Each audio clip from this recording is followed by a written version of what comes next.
Now, Iran's Revolutionary Guard Corps, the IRGC, has vowed to pursue and kill Israeli Prime Minister Benjamin Netanyahu. Now, this is a statement that's come from Iran, who they claim will be avenging the killing of Ayatollah Ali Khamenei in coordinated strikes on the part of Israel as well as the United States. They've decided to now issue a direct threat to the Israeli Prime Minister Benjamin Netanyahu. Let me go across to my colleague Srinjoy Chaudhary for more on this. Srinjoy, Iran has not been backing down. Now this time they've taken it up a notch. They've issued a direct threat to none other than Bibi Netanyahu.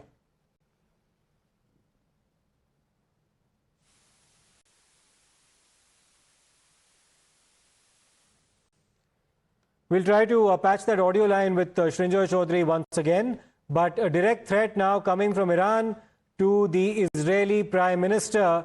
This is, of course, in response to the killing of Ayatollah Ali Khamenei on the 28th of February itself in a series of coordinated strikes on the part of Israel as well as the United States of America. Iran had vowed revenge, and now we see Iran's Revolutionary Guard Corps, a parallel army which pretty much controls the levers of power as well in Iran, issuing a direct threat right now to the Israeli Prime Minister himself.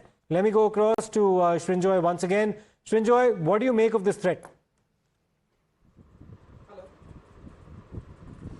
It's a very clear message from the Iranians. As you rightly said, they are not backing down.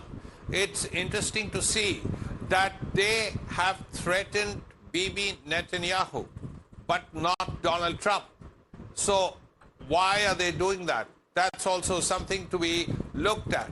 Perhaps it's because they realize that the intelligence that came about the Supreme Leader came from the Israelis. And the Israelis clearly had agents on the ground.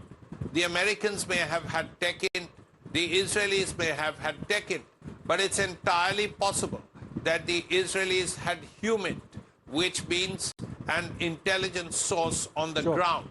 Perhaps that is why they are targeting Benjamin Netanyahu. Of course, it's one thing to target someone. It's one thing to get anywhere near him. Of course. So we don't know what will happen. But it's a very clear case of the Revolutionary Guards suggesting that they are still in position, they are still in power, and importantly, they are still calling the shots. And Srinjoy, that's a statement that's now been attributed to the IRGC, which is the Revolutionary Guard Corps, which many believe has a mind of its own.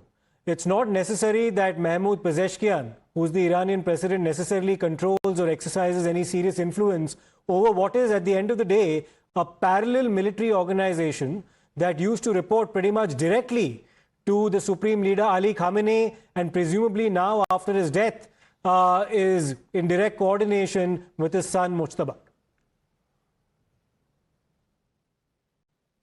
Yes, this is, you use the word parallel. You're right. This is another center of power. You have a president and he can do what he wants. That's fine.